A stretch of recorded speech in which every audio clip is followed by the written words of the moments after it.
A friend of mine, let's call her Lisa, lived alone in a small apartment on the top floor.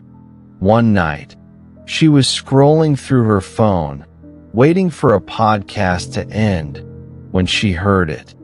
The soft creak of footsteps outside her bedroom door. She froze. The apartment was quiet. There was no one supposed to be home. At first, she thought it was the neighbor upstairs, but then she realized the footsteps weren't coming from above. They were pacing in her own hallway. Heart pounding, she grabbed a flashlight and slowly walked to the door. The hall was empty. Just as she was about to convince herself she'd imagined it, a shadow stretched across the end of the hall. A tall, dark shape that didn't belong. It didn't move like a person, but it followed her every step. She slammed the door and locked it, trembling, waiting until morning. When she finally left the next day, the hallway was spotless. No footprints, no sign anyone had been there, except for one thing, a handprint smudged on the wall at the far end of the hall. This one comes from a guy named Mark. He was staying at a friend's cabin in the middle of the woods. Late at night, he woke up to a faint, almost playful whistling sound. At first, he thought it was the wind, but the rhythm, it was deliberate, like someone was deliberately teasing him. He sat up, listening. The whistling seemed to come from under the bed. Mark was sure it was a prank, so he crouched down and shone his flashlight underneath. Nothing, just dust and some old boxes. The whistling stopped. Silence.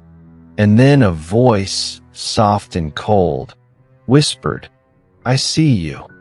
Mark bolted from the cabin, leaving everything behind. When the owner checked later, there was nothing under the bed. No signs of anyone breaking in, but the floorboards beneath the bed had deep scratches, as if something, or someone, had been trapped there for years.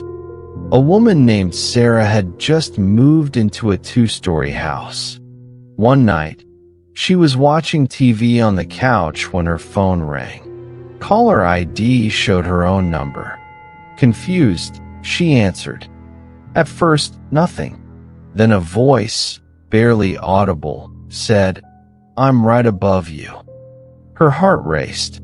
She lived alone. She got up, slowly walking upstairs. The lights were off, but she could hear faint breathing. When she reached the top of the stairs, there was no one there. No sign of forced entry. She went back downstairs, phone still in hand. And it rang again, her own number. This time, the whisper came from inside the living room. She ran outside, dialing 911. The police found nothing. No one had entered. The only clue, her phone's call log showed a call from her number.